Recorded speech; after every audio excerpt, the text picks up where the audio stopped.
No es una sola historia. Y tampoco son hechos aislados.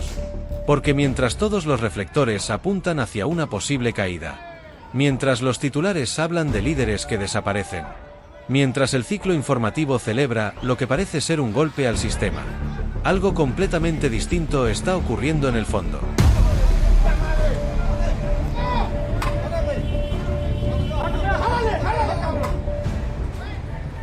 Nuevas figuras emergiendo, nuevas células activándose, nuevas rutas abriéndose, y nombres que todavía no conoces, ocupando espacios que otros dejaron.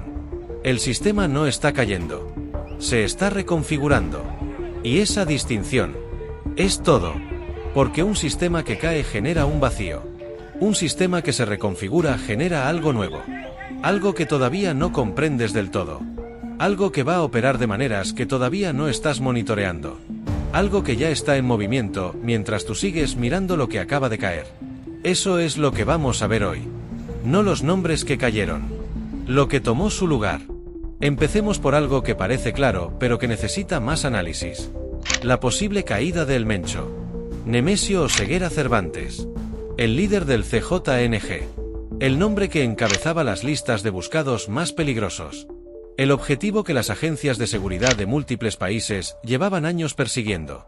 Y ahora, su nombre aparece en un contexto diferente. No como amenaza activa, como referencia histórica, como figura cuya era puede estar terminando. Eso debería ser una noticia de victoria. Y en ciertos términos lo es. Pero hay una pregunta que casi nadie está haciendo con suficiente profundidad. ¿Qué cambia en el CJNG si el Mencho ya no está? Y la respuesta honesta, incómoda, basada en lo que sabemos sobre cómo operan estas organizaciones, es que cambia menos de lo que los titulares sugieren. Porque el CJNG no fue construido como una organización que depende de una sola persona. Fue construido como una red con múltiples nodos, con múltiples centros de decisión, con múltiples cadenas de mando que pueden funcionar de manera independiente. Y cuando uno de esos nodos desaparece, la red no colapsa, se redistribuye, automáticamente, sin necesitar una instrucción central, sin necesitar una reunión de emergencia, sin necesitar que alguien tome una decisión sobre cómo proceder. El protocolo ya existe, el sucesor ya estaba identificado, las conexiones ya estaban establecidas, el sistema simplemente activa el siguiente nivel, y sigue. ¿Cómo se construye una organización así? ¿Cómo se llega al punto donde la ausencia del líder fundador no detiene el funcionamiento? Esa es una pregunta que vale la pena responder con detalle. Porque entender cómo se construyó ese nivel de resiliencia es entender qué necesitaría cambiar para que las estrategias de combate sean más efectivas. El proceso tiene varias etapas. La primera es la descentralización deliberada. Las organizaciones que aprendieron de los errores de generaciones anteriores. De los cárteles que colapsaron cuando su liderazgo fue capturado o eliminado. Tomaron una decisión consciente de no concentrar el poder en una sola figura. Distribuyeron la autoridad. Crearon estructuras de toma de decisiones que podían funcionar localmente. Establecieron protocolos que no requerían aprobación central para ejecutarse. Y con eso, compraron algo que ningún operativo puede quitarles fácilmente. Continuidad. La segunda etapa es la especialización funcional. En lugar de tener generadores todoterreno que hacen de todo, estas organizaciones desarrollaron funciones específicas. Personas especializadas en finanzas, personas especializadas en logística, personas especializadas en seguridad operativa, personas especializadas en relaciones con instituciones, personas especializadas en reclutamiento. Cada función con su propio sistema de reemplazos. Cada especialidad con múltiples personas capaces de ejercerla. La tercera etapa es la compartimentación. La información se distribuye en función de la necesidad de saber. El operador financiero no necesita conocer los detalles de las rutas de transporte. El encargado de reclutamiento no necesita saber quiénes son los contactos institucionales. El responsable de una célula regional no necesita conocer la estructura completa de la organización. Esa compartimentación sirve a dos propósitos. Primero, protege al sistema cuando alguien es capturado. Una persona que no sabe no puede revelar lo que no sabe. Segundo, hace que el sistema sea más difícil de mapear desde afuera. Porque nadie que sea capturado tiene la imagen completa. Y sin la imagen completa, los operativos atacan partes, no el todo. Ahora hablemos de los 3 nombres que aparecen en este mapa. El Chapo Isidro, el Milo, el 03. 3 figuras, 3 roles distintos dentro del sistema criminal. 3 ventanas hacia la forma en que el sistema se está reconfigurando. Empecemos por el Chapo Isidro. Isidro Meza Flores. Una figura que opera en la Sierra Sinaloense con años de presencia territorial. No es un nombre nuevo. No es un perfil emergente sin historia. Es un operador con raíces profundas en el territorio. Con relaciones establecidas. Con autoridad reconocida en ciertos espacios. Que ahora aparece en el contexto de reorganización interna del Cártel de Sinaloa. Y eso dice algo muy específico. Dice que el proceso de redistribución de poder dentro de esa organización está activo. Que figuras con presencia territorial real. Figuras que no dependen de la visibilidad mediática para ejercer control. Están posicionándose en el nuevo mapa. No necesariamente de manera violenta. A veces con violencia. Pero también con negociación. Con reconocimiento de realidades territoriales que existen independientemente de lo que ocurre con los liderazgos visibles. El Chapo Isidro no es una anomalía en este mapa. Es un recordatorio de que el poder real en estas organizaciones no siempre coincide con los nombres más conocidos. El Milo. Operador financiero. Requerido por Estados Unidos. Este perfil es fundamentalmente diferente a los anteriores. No es un operador territorial. No es alguien cuyo poder depende del control físico de una zona. Es alguien cuyo valor está en su conocimiento. En sus relaciones. En su capacidad de mover dinero a través de sistemas que no generen señales de alerta. Y cuando Estados Unidos requiere a alguien con ese perfil, no lo hace solo por los crímenes pasados de esa persona. Lo hace porque esa persona conecta cosas. Conecta flujos financieros que atraviesan múltiples países. Conecta organizaciones criminales con sistemas financieros legítimos. Conecta el dinero ilegal con las estructuras que lo convierten en activos que parecen completamente legales. Y esas conexiones son exactamente lo que las agencias de inteligencia financiera necesitan para mapear el sistema en su dimensión económica. Pero hay un problema. Cuando un operador financiero de ese nivel es requerido o capturado, el dinero no desaparece. Las cuentas no se cierran. Las estructuras de lavado no se desmantelan automáticamente. Lo que desaparece es la persona que las operaba. Y esa persona ya había establecido mecanismos que pueden seguir funcionando con otras personas. O que ya había transferido ese conocimiento a alguien más. La captura o el requerimiento del Milo es un avance en la persecución de los flujos financieros del sistema. En Quintana Roo, autoridades federales detuvieron a Remigio Valdés, alias Milo. Él es señalado como coordinador operativo y financiero de un grupo delictivo con vínculos internacionales. El hombre, considerado objetivo prioritario, fue ubicado en el municipio de Benito Juárez tras labores de inteligencia conjunta entre fuerzas de seguridad. Pero no es el cierre de esos flujos. Es el inicio de un proceso que puede tardar años en producir resultados concretos. Si los produce, el 03. El estadounidense Juan Carlos Valencia González, conocido dentro del mundo criminal por los motes de Pelón, el R3, el JP, Tricky, 3 y O3, ha sido identificado como el sucesor de Nemesio Oseguera Cervantes, alias El Mencho, al frente del Cártel Jalisco Nueva Generación, CJNGE, según diversos medios de comunicación mexicanos. Las autoridades estadounidenses dan una recompensa de hasta $5 millones a cambio de información que conduzca a su arresto y condena. Una figura dentro del CJNG, vinculada a lo que se describe como clanes criminales dentro de la organización. Y aquí hay algo que merece atención específica, porque la referencia a clanes dentro del CJNG es una señal de algo que está cambiando en la estructura interna de esa organización. Los clanes son agrupaciones basadas en lazos personales, familiares, de origen geográfico común, de lealtades construidas antes de que existiera la organización actual.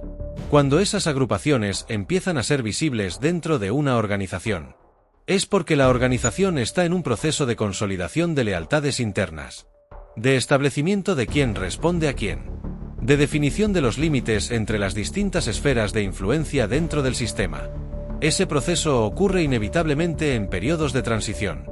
Cuando un liderazgo cambia, Cuando las reglas del juego interno se están renegociando.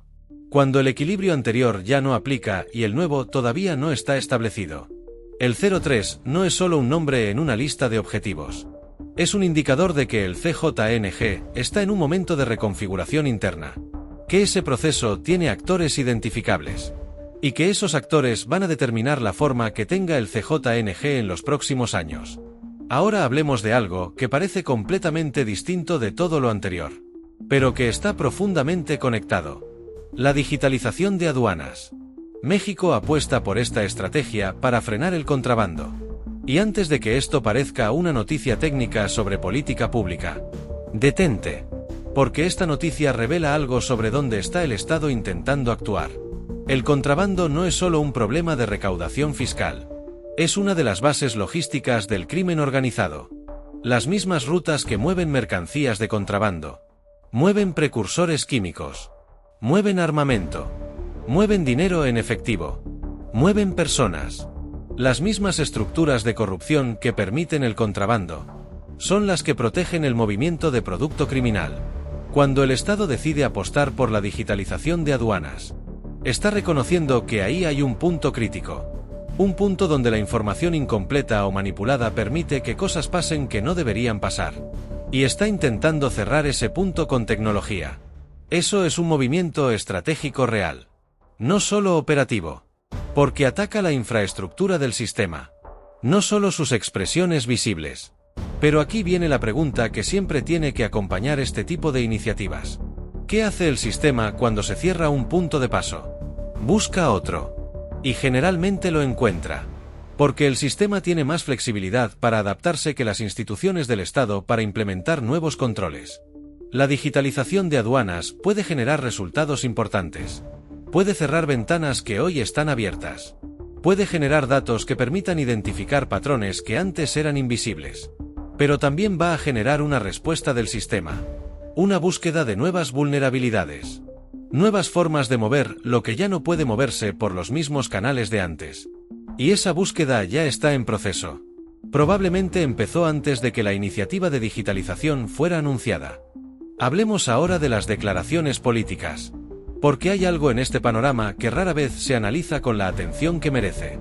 Se menciona que la supuesta caída del Mencho no tendría impacto en negociaciones internacionales. Esa afirmación merece ser desmenuzada.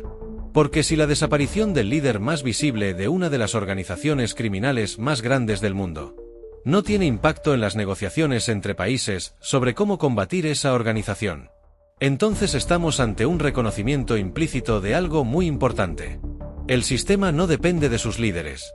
Y si el sistema no depende de sus líderes, las estrategias centradas en la captura o eliminación de líderes tienen un alcance limitado. No carecen de valor. Cada líder que cae genera disrupciones reales. Genera periodos de inestabilidad que pueden ser aprovechados. Genera información que puede ser valiosa. Genera un costo para el sistema que no es insignificante.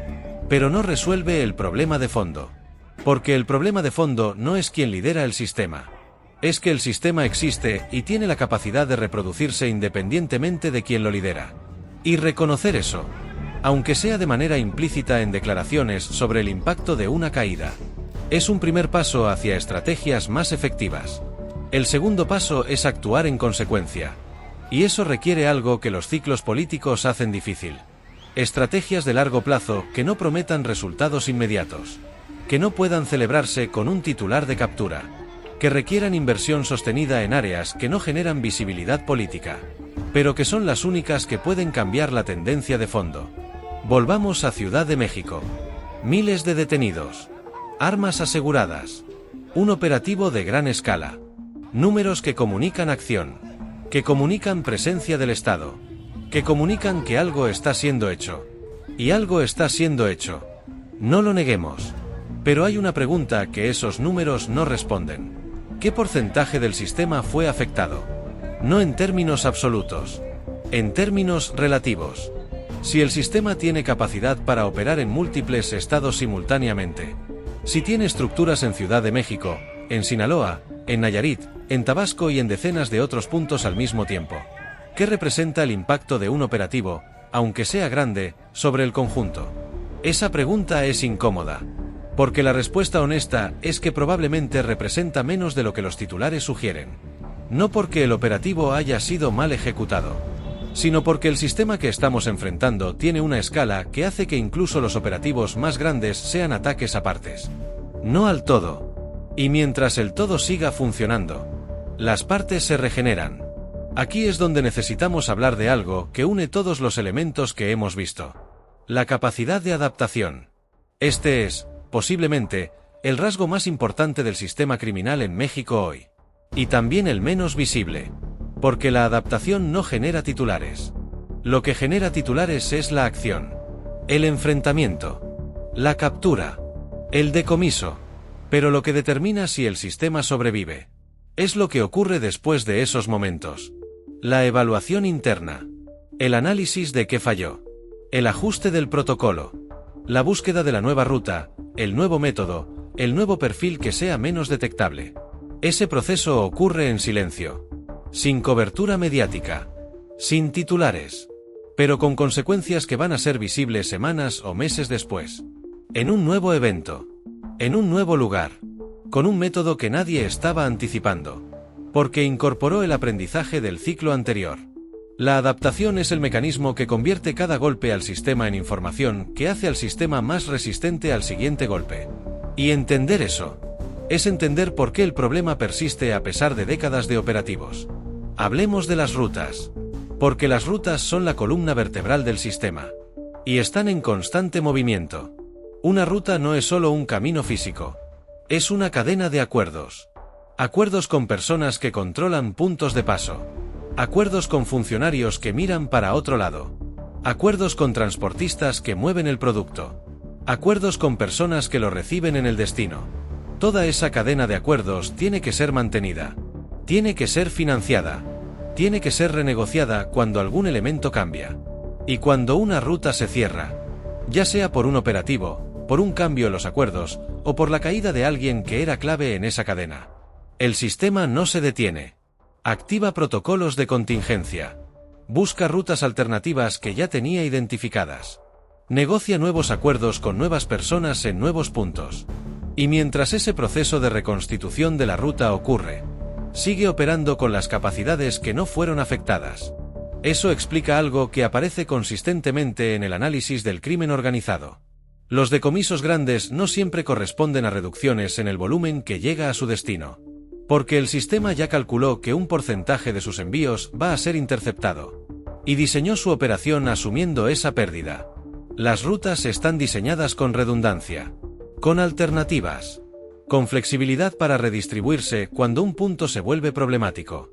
Y esa flexibilidad es más barata de mantener que el costo de interrumpirla de manera permanente. Hablemos del dinero con más profundidad. Porque todo lo que describimos tiene una base financiera sin la cual nada funciona. El armamento cuesta dinero. El reclutamiento cuesta dinero. La corrupción cuesta dinero. Las rutas cuestan dinero. La reorganización después de una disrupción cuesta dinero. Y ese dinero tiene que venir de algún lado. Tiene que ser generado. Tiene que ser movido. Tiene que ser convertido en activos que parecen legítimos. El sistema financiero del crimen organizado en México es, en sí mismo, una estructura enormemente compleja. Con múltiples capas. Con múltiples instrumentos. Con múltiples personas que tienen funciones específicas dentro de esa estructura.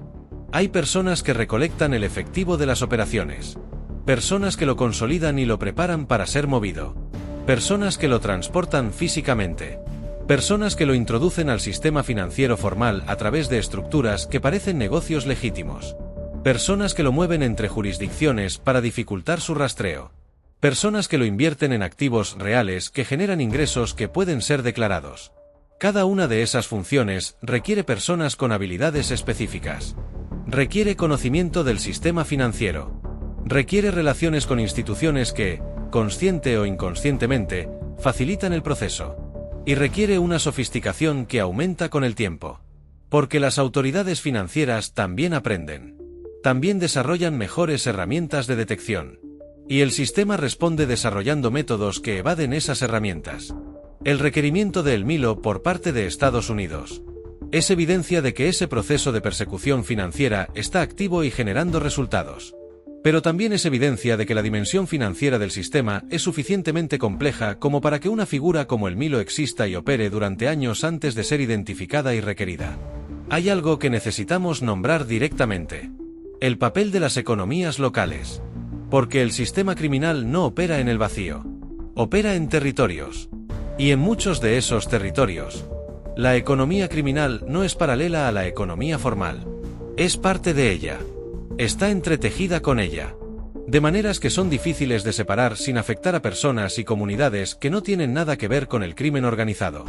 El negocio que lava dinero también emplea a personas de la comunidad. El transportista que mueve producto también mueve mercancía legal. La persona que opera como enlace entre una célula y una autoridad también tiene una vida completamente normal en su comunidad.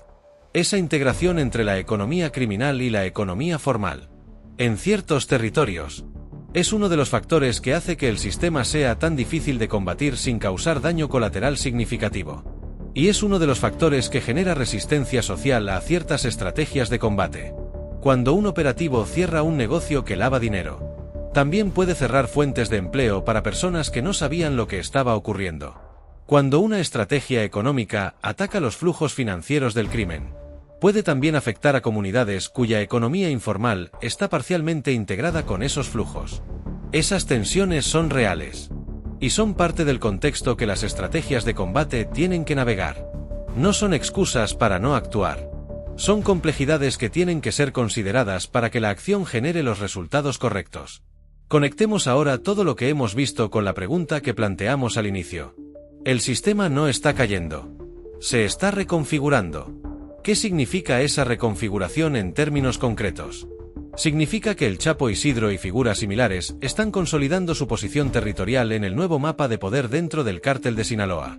Significa que el CJNG está determinando su nueva cadena de mando, sus nuevas prioridades, sus nuevas formas de operar bajo la presión que generó el periodo de incertidumbre alrededor del Mencho. Significa que operadores financieros como el Milo están siendo reemplazados, que el conocimiento que tenían está siendo transferido, que las estructuras que operaban están siendo ajustadas para reducir vulnerabilidades que fueron expuestas. Significa que las rutas están siendo renegociadas, que los acuerdos con funcionarios corruptos están siendo renovados o reemplazados, que la logística del sistema está siendo ajustada en respuesta a las nuevas herramientas que el Estado está implementando. Y significa que el reclutamiento continúa, que las comunidades vulnerables siguen siendo el reservorio del que el sistema extrae su capacidad operativa, que los jóvenes sin opciones siguen siendo incorporados, que la continuidad generacional del sistema está siendo garantizada. Todo eso está ocurriendo ahora mismo, en silencio, sin titulares, sin operativos que lo interrumpan. ¿Qué necesitaría cambiar para que la reconfiguración del sistema produzca algo diferente a lo que produjo el ciclo anterior? Esta es la pregunta más importante. Y también la más difícil. Porque la respuesta honesta requiere reconocer que las estrategias actuales, aunque tienen valor, no son suficientes. Primero necesitaría cambiar el horizonte temporal de las estrategias. El crimen organizado piensa en décadas. Las estrategias de combate tienen que competir en ese mismo horizonte temporal. No en ciclos electorales. No en noticias de 24 horas. En décadas. Segundo, necesitaría cambiar el énfasis de las métricas.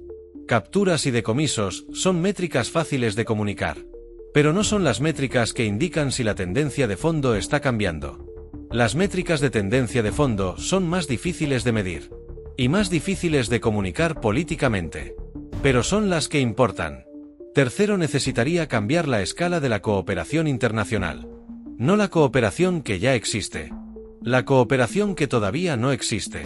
Cooperación que ataque los flujos financieros de manera coordinada entre múltiples países. Que persiga activos en todas las jurisdicciones donde se encuentren. Que comparta inteligencia en tiempo real. Que coordine operativos que afecten múltiples nodos del sistema simultáneamente. Cuarto, necesitaría cambiar la estrategia en las comunidades. No con operativos.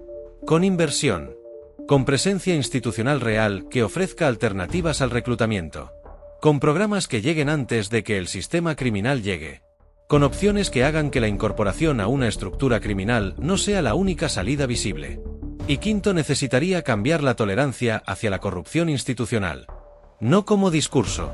Como política con dientes. Con consecuencias reales para los funcionarios que facilitan el sistema. Con mecanismos de control que sean más difíciles de evadir que los que existen actualmente. Ninguno de esos cambios es simple. Ninguno genera resultados en semanas o meses. Todos requieren voluntad política sostenida. Y todos enfrentan resistencias enormes. Desde adentro del sistema criminal. Y a veces desde adentro del propio Estado. Cerremos con los 3 nombres con los que empezamos. El Chapo Isidro. El Milo. El 03. 3 figuras en un sistema en reconfiguración. 3 ventanas hacia lo que está tomando forma. El Chapo Isidro representa la continuidad territorial. La presencia que no depende de los liderazgos visibles. El poder que existe porque está arraigado en el territorio. Que tiene relaciones con las comunidades. Que conoce la tierra de una manera que ningún operativo puede borrar fácilmente. El Milo representa la dimensión financiera. El conocimiento especializado que convierte dinero ilegal en activos legítimos. La inteligencia operativa que permite al sistema mantener sus recursos incluso bajo presión. Y que cuando desaparece, deja un vacío que ya alguien más está llenando. El 03 representa la reorganización interna. El proceso de determinar quién manda, quién responde a quién, qué espacios son de quién dentro del nuevo mapa. Un proceso que está activo, que está produciendo tensiones, y que va a determinar la forma del CJNG para los años que vienen. 3 figuras, 3 dimensiones del mismo proceso. Y ninguna de ellas es la respuesta a la pregunta que todos están haciendo. Porque la pregunta que todos están haciendo es la equivocada. La pregunta equivocada es quién cayó. La pregunta correcta, la única que importa si quieres entender lo que viene, es quién ya ocupó su lugar. Y esa pregunta todavía no tiene un titular. Pero la respuesta ya existe, ya está operando, ya está tomando decisiones, ya está construyendo la siguiente versión del sistema. En silencio, sin que nadie lo esté mirando todavía. Porque mientras todos miran lo que cayó, lo que viene, ya está en pie.